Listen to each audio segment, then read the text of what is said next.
The morning sun cast long shadows across the military checkpoint as Sergeant Marcus Rivera adjusted his uniform and prepared for another routine day. The border station had been quiet for weeks, with only the usual flow of civilians and low-ranking personnel passing through. Rivera had grown comfortable in his position, confident in his authority and quick to assert his dominance over anyone who seemed out of place. At exactly 0800 hours, a dusty jeep approached the checkpoint. Rivera squinted against the glare, watching as the vehicle came to a stop at the security barrier. The driver stepped out slowly, and Rivera's eyebrows rose in surprise. It was a woman, probably in her early 30s, wearing what appeared to be standard military fatigues. Her uniform was clean but showed signs of field wear, and her boots were scuffed from obvious use. Rivera's fellow guards gathered around, their curiosity piqued. Women in combat roles were becoming more common, but this particular checkpoint rarely saw female personnel, especially not alone. The woman approached with confident strides, her posture straight and professional. She carried herself with an unmistakable air of authority. But Rivera was too focused on what he perceived as an opportunity to flex his own power. "Hold it right there," Rivera called out, stepping forward with his chest puffed out.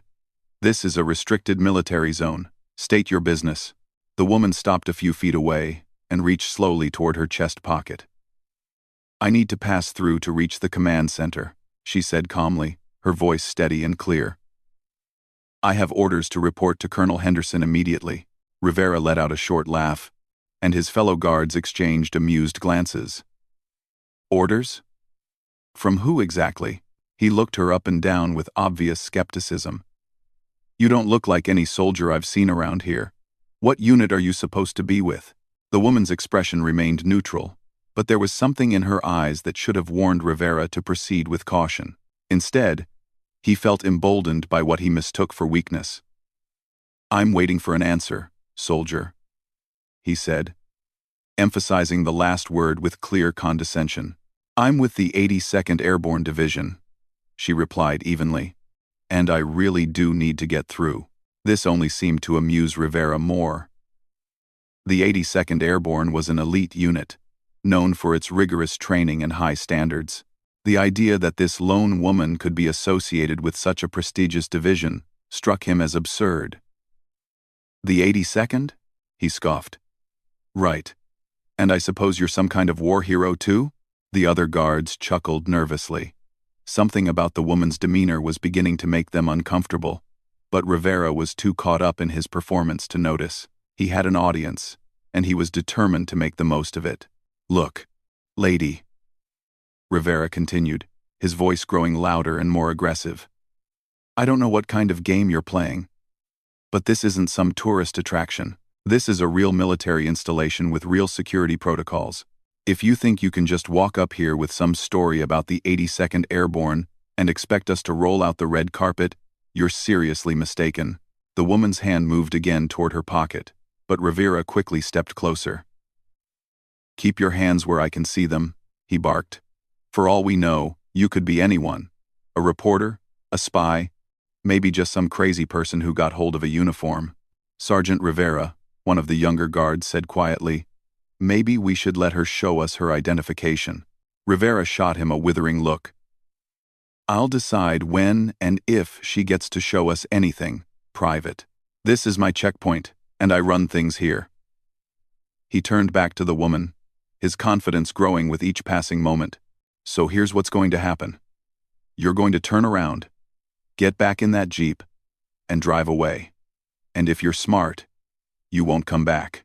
The woman remained perfectly still, her expression unchanged. "Sergeant, I understand you're doing your job, but I really do need to pass through.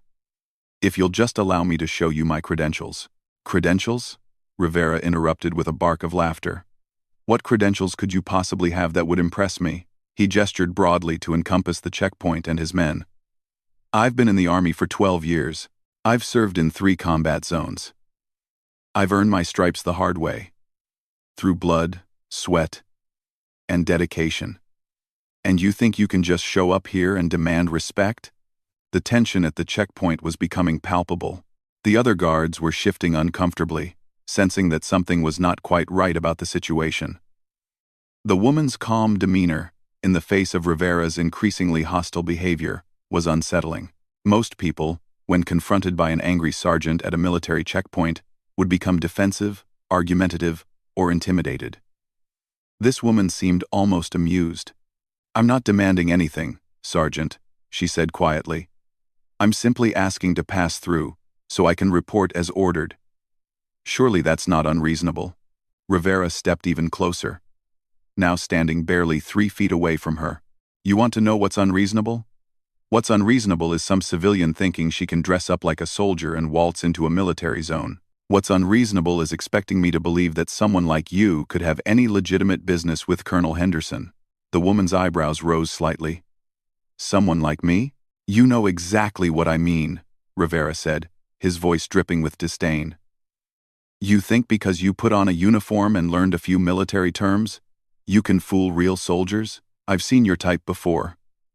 Wannabes, posers, people who think they understand what military service means, but have never actually served a day in their lives." At this point, several more guards had gathered, drawn by the commotion. Word was spreading through the checkpoint that Sergeant Rivera was having a confrontation with some woman who claimed to be military. Some of the soldiers were beginning to look genuinely concerned, while others seemed to be enjoying the show. 12 years I've been doing this job," Rivera continued, his voice rising. 12 years of following orders, respecting the chain of command, and earning my place in this man's army. And you think you can just show up and expect the same respect that I've worked my entire career to earn?" The woman listened patiently to his entire tirade, never interrupting, never showing any sign of anger or frustration. When Rivera finally paused to catch his breath, she spoke again, her voice still calm and measured. "Sergeant, I appreciate your dedication to your duty, truly, but I think there might be a misunderstanding here. If you'll just allow me to show you my identification, I believe we can clear this up very quickly." Rivera's face was now red with anger and exertion. "Misunderstanding? The only misunderstanding here is yours. You seem to think that I'm some kind of pushover who's going to be impressed by whatever fake ID you've cooked up." He began to pace back and forth in front of her, his agitation growing with each step. "You want to know what really gets me? It's people like you who make a mockery of everything we stand for. While real soldiers are out there risking their lives, serving their country with honor and dignity, you're playing dress-up and trying to steal some of that glory for yourself." The woman's expression finally showed a hint of emotion, but it wasn't anger or embarrassment. It looked almost like pity. "Sergeant Rivera," she said softly, "you really should let me show you my credentials." "Should?" Rivera exploded. "Did you just tell me what I should do?" He whirled around to face his men. "Did you hear that? This civilian just told me, a United States Army sergeant, what I should do." The guards were now looking genuinely uncomfortable. The situation was escalating beyond what anyone had expected, and several of them were beginning to wonder if they should intervene. But Rivera was their superior, and military protocol demanded that they follow his lead unless he was clearly in the wrong. "Here's what I should do," Rivera continued, turning back to face the woman. "I should have you arrested for impersonating a member of the armed forces. That's a federal crime, you know. You could go to prison for what you're doing right now." The woman sighed quietly, a sound so soft that only Rivera could hear it. "Sergeant, I'm going to ask you one more time to let me show you my identification. After that, I'm afraid I'll have to insist." Rivera's eyes widened in disbelief. "Insist? You'll insist?" He threw back his head and laughed, a harsh, grating sound that echoed across the checkpoint. "That's rich. That's really rich." He looked around at his men again, making sure he had their full attention. "Boys, I want you to remember this moment. This is what happens when civilians think they can intimidate real soldiers. This is what delusion looks like." Turning back to the woman, Rivera's expression became deadly serious. "Let me make something crystal clear to you, lady. I don't care who you think you are. I don't care what kind of story you've prepared, and I certainly don't care about whatever fake identification you're carrying around in that pocket." He took another step closer, now standing close enough that she could feel his breath on her face. You are not getting through this checkpoint. Not today. Not tomorrow. Not ever. And if you don't turn around and leave right now, I'm going to have you arrested for trespassing on a military installation." The woman looked at Rivera for a long moment, her eyes steady and unflinching. Then, without warning, she smiled. It wasn't a friendly smile, or an amused smile. It was the kind of smile that made Rivera suddenly realize he might have made a terrible mistake. "Sergeant Rivera," she said, her voice still calm but now carrying an unmistakable note of authority. "I tried to do this the easy way." Before Rivera could respond, she reached into her chest pocket and withdrew a small leather folder. As she opened it, the morning sun caught the metal insignia inside, causing it to gleam brilliantly in the light. Rivera's eyes focused on the folder, and his expression began to change. The confident smirk faded from his face, replaced by confusion, then growing alarm. The other guards craned their necks to see what was in the folder, but from their position, they could only make out Rivera's increasingly horrified expression. "No," Rivera whispered, his voice barely audible. That can't be." The woman held the folder steady, allowing him to examine its contents thoroughly. "Would you like me to repeat my name and rank, Sergeant?" Rivera's hands began to shake as he stared at the identification folder. The insignia inside was unmistakable. A silver eagle. The symbol of a full colonel in the United States Army. But it was the name printed below it that made his blood run cold. Colonel Sarah Chen, 82nd Airborne Division. The silence at the checkpoint stretched for what felt like an eternity.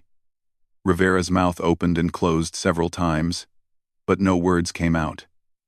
The other guards, sensing that something significant was happening but unable to see the identification themselves, began to shift nervously. "Sergeant," Colonel Chen said quietly, her voice carrying the kind of authority that comes from years of command experience. "I believe you have something to say to me." Rivera's face had gone from red to pale in a matter of seconds. Sweat beaded on his forehead despite the cool morning air. "Colonel, I didn't," he stammered, his earlier bravado completely evaporated. Private Williams, the youngest guard at the checkpoint, finally found the courage to speak up. "Sergeant Rivera? What's going on? Who is she?" Rivera couldn't answer. He was still staring at the identification, trying to process what he was seeing. Colonel Chen closed the folder and returned it to her pocket, then looked around at the assembled guards. "Gentlemen," she said, her voice carrying clearly across the checkpoint. "I am Colonel Sarah Chen, commanding officer of the 3rd Battalion, 82nd Airborne Division. I am here on direct orders from General Morrison to conduct an unscheduled inspection of this facility and its security protocols." The words hit the guards like a physical blow. Several of them immediately snapped to attention, their training taking over even as their minds struggled to comprehend what was happening. Rivera remained frozen in place, still processing the enormity of his mistake.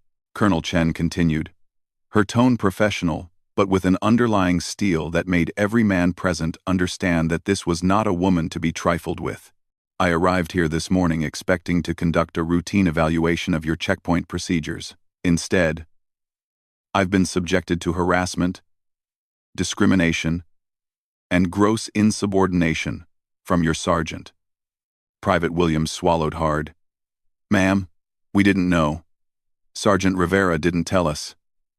"At ease, Private," Colonel Chen said, her expression softening slightly when she looked at the younger soldiers. "This isn't about you or the other men here. This is about a failure of leadership and a complete breakdown of military protocol." She turned her attention back to Rivera, who was still standing frozen like a deer caught in headlights. "Sergeant Rivera, are you going to continue standing there gaping? Or are you going to explain to me why you felt it was appropriate to question my credentials, mock my service record, and threaten to have me arrested?" Rivera's mouth worked soundlessly for several more seconds before he finally managed to speak. "Colonel, I apologize. I didn't realize. I couldn't have known." "Couldn't have known what?" Colonel Chen's voice was sharp now, cutting through his excuses like a knife. Couldn't have known that you should treat all military personnel with respect until proven otherwise? Couldn't have known that proper protocol requires you to examine identification before making assumptions? Or couldn't have known that women serve in combat roles in today's army? Each question hit Rivera like a punch to the gut. Around them, the other guards watched in horrified fascination as their sergeant, the man who had seemed so confident and in control just minutes earlier, crumbled under the colonel's interrogation. "All of the above, ma'am," Rivera finally whispered, his voice barely audible. Colonel Chen nodded slowly. "I see. And tell me, Sergeant, what exactly was it about my appearance that made you so certain I couldn't possibly be a real soldier?" Rivera's face flushed red again, but this time it was shame rather than anger. I don't know, ma'am." "You don't know?" Colonel Chen's eyebrows rose. "That's interesting. Because from where I was standing, it seemed like you had very definite opinions about my qualifications based solely on your first impression. Would you care to share what those opinions were based on?" The question hung in the air like a loaded weapon. Everyone present understood that this was more than just a dressing down for a security protocol violation. This was about something deeper and more troubling. Rivera's shoulders sagged. "Ma'am, I was wrong. I made assumptions that were completely inappropriate and unprofessional." "What kind of assumptions, Sergeant?" The colonel's persistence was relentless. But Rivera could see that she wasn't asking these questions out of cruelty. She was making a point that needed to be made, not just for him but for all the men watching.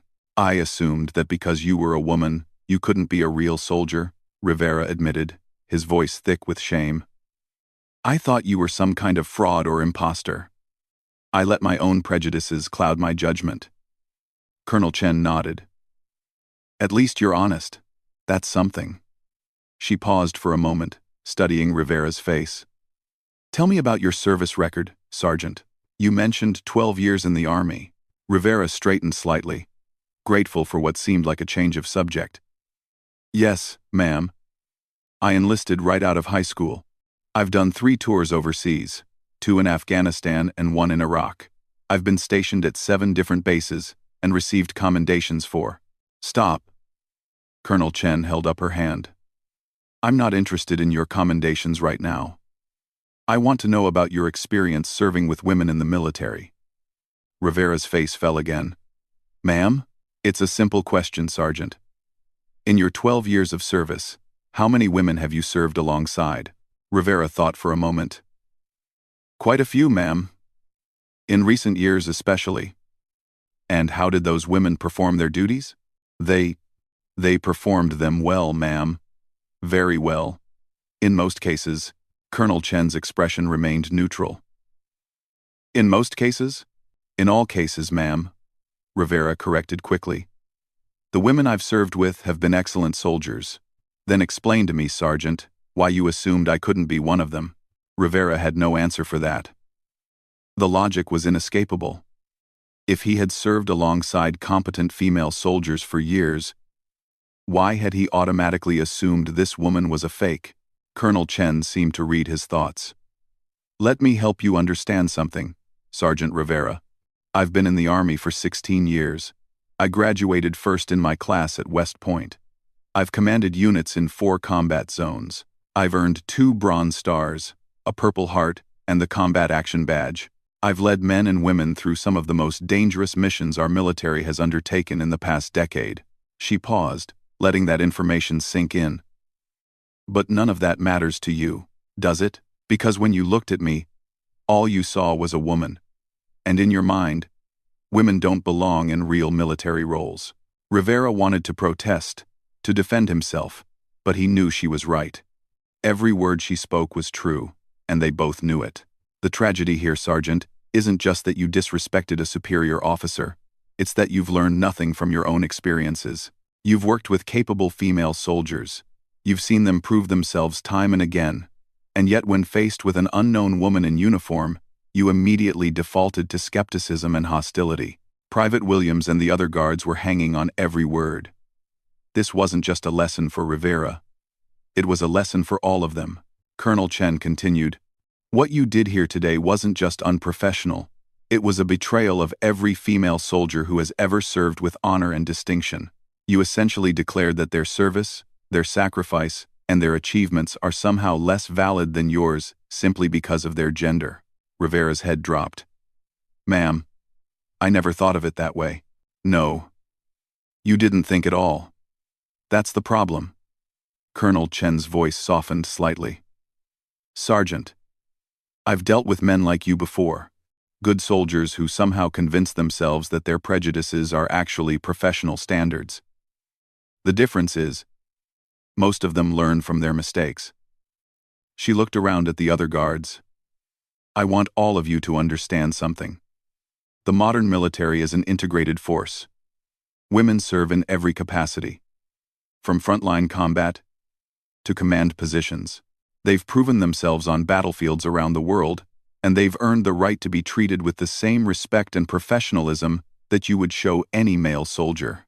Turning back to Rivera, she continued, Your behavior today was a disgrace to your uniform and to the values our military represents. But more than that, it was dangerous. What if I had been an enemy infiltrator? What if my credentials had been fake?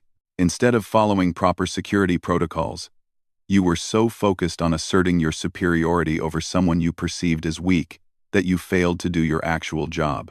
Rivera's eyes widened as the implications of her words hit him. She was right. His prejudice had made him careless. He had been so focused on putting her in her place that he had completely ignored basic security procedures.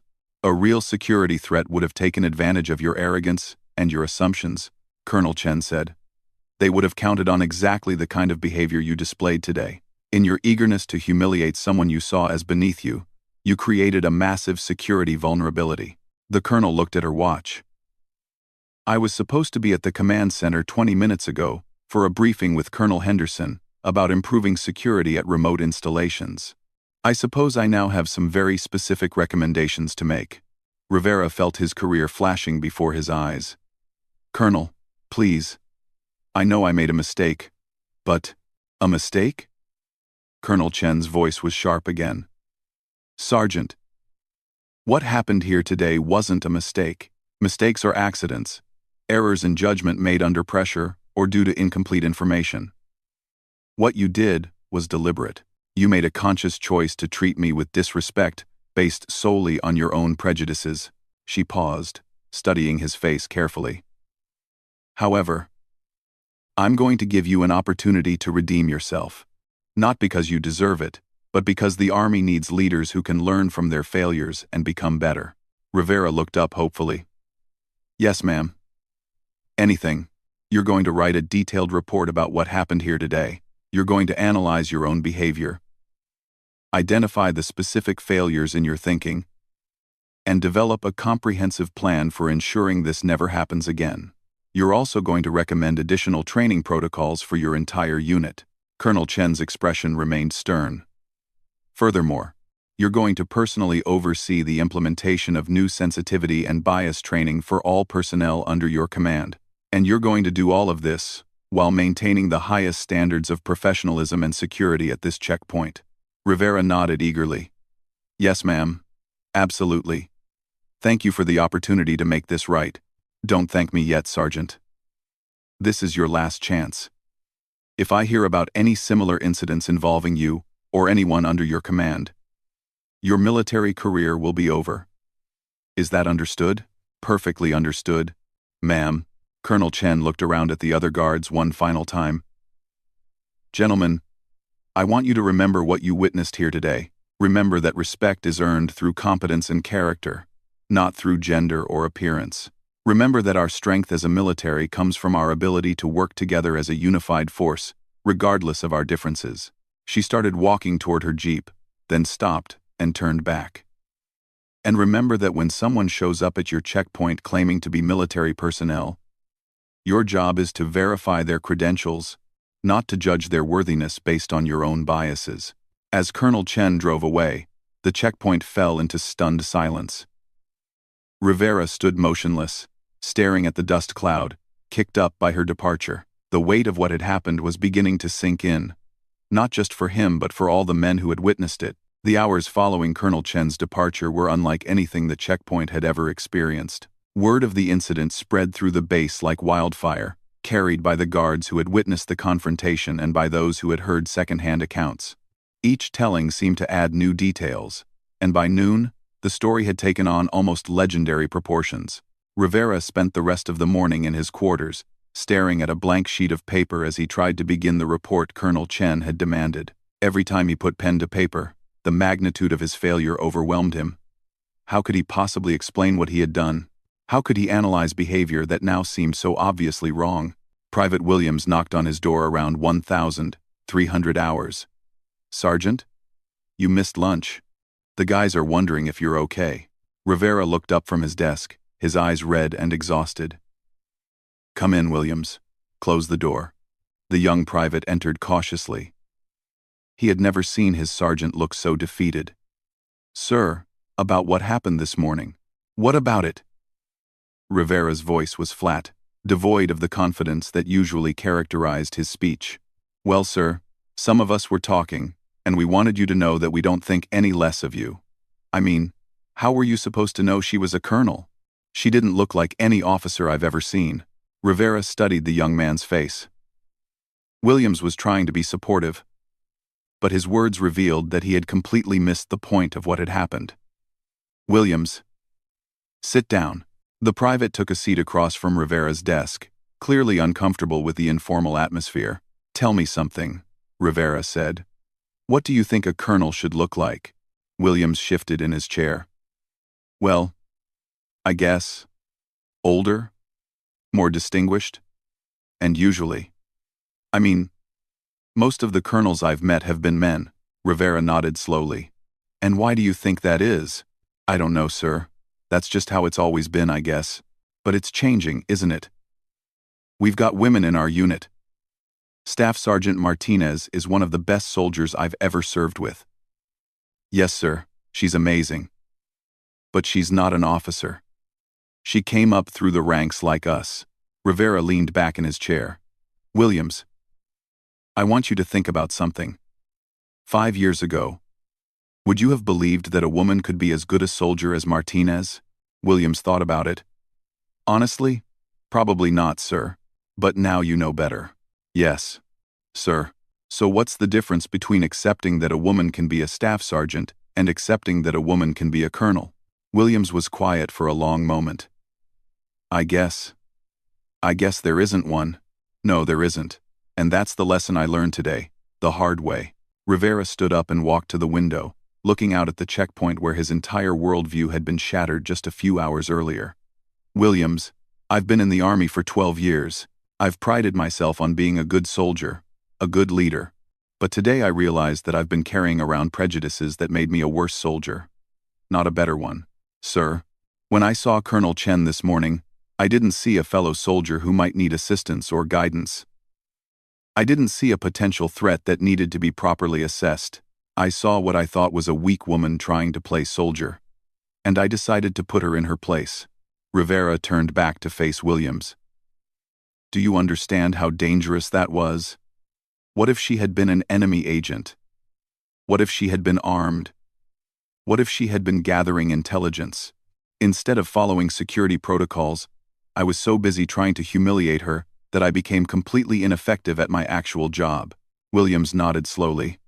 "I never thought about it like that." "Neither did I, until today. And that's the problem. We've been so focused on maintaining what we think military tradition looks like that we've forgotten what military effectiveness actually requires." Rivera returned to his desk and picked up his pen. "I need to write this report, Williams. And it's going to be the hardest thing I've ever written because I have to be completely honest about my own failures." "Sir, what do you think will happen?" "I don't know. Colonel Chen gave me a chance to redeem myself. But that doesn't mean there won't be consequences. There probably will be. And there should be." Williams stood to leave, then hesitated. "Sergeant, for what it's worth, I think what you're doing now, admitting your mistakes and trying to learn from them, that takes courage too." After Williams left, Rivera finally began to write. The words came slowly at first, But as he forced himself to confront the truth about his behavior, they began to flow more freely. He wrote about his assumptions, about the prejudices he had carried without even realizing it, about the way those prejudices had blinded him to proper procedures and professional standards. Meanwhile, at the base command center, Colonel Chen was concluding her meeting with Colonel Henderson. The conversation had not gone as either of them had expected. "Sarah, I have to ask," Colonel Henderson said as they reviewed the security protocols. "Was this really an unscheduled inspection? Or were you specifically testing for this kind of response?" Colonel Chen smiled grimly. "A little of both, Tom. General Morrison has been concerned about reports of discrimination and harassment at some of our remote installations. When I volunteered to conduct surprise inspections, I didn't expect to encounter such a blatant example on my first stop. What's your assessment?" "Mixed. The actual security infrastructure is solid.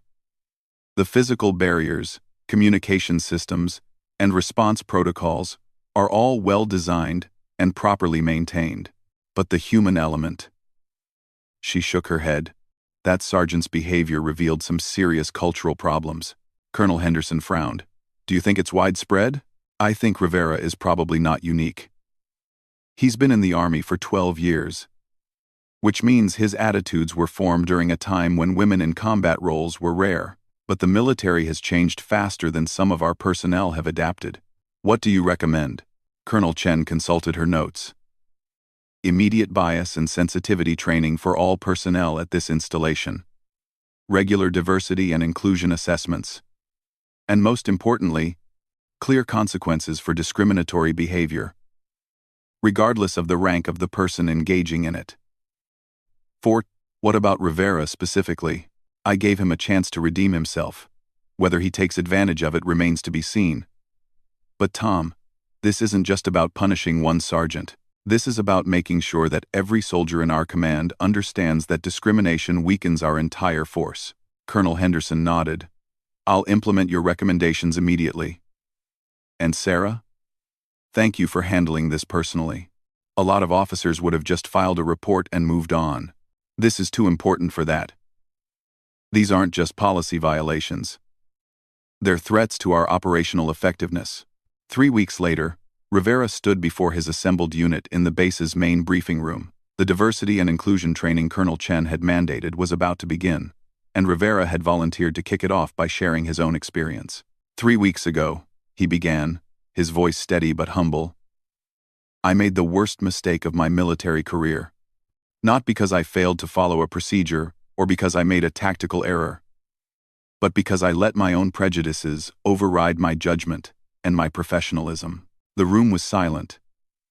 Everyone present had heard about the incident, but this was the first time Rivera had spoken about it publicly. "I want to tell you what happened, not to embarrass myself, but because I think there are lessons here that all of us need to learn." Rivera proceeded to recount the entire encounter with Colonel Chen, sparing no detail and offering no excuses for his behavior.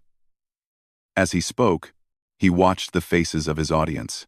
Some looked shocked, others uncomfortable, but all were paying close attention. "The point I want to make," Rivera continued, "is that I thought I was being a good soldier. I thought I was protecting military standards and maintaining proper order. But what I was really doing was undermining everything our military stands for." He paused, making eye contact with several of the younger soldiers. "Our strength doesn't come from maintaining outdated ideas about who can and can't serve effectively. Our strength comes from our ability to work together as a team, regardless of our differences, and to judge each other based on competence and character, rather than appearance or background." Sergeant Martinez, who was sitting in the front row, raised her hand. "Sergeant Rivera, what would you do differently if you could do it over?" "Everything," Rivera replied without hesitation. "I would have followed proper protocol from the beginning.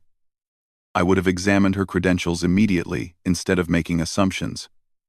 And most importantly, I would have treated her with the same respect I would show any other soldier until given a specific reason to do otherwise."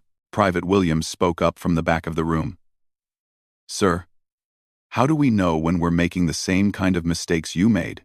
It was an excellent question, and Rivera had been thinking about it for weeks.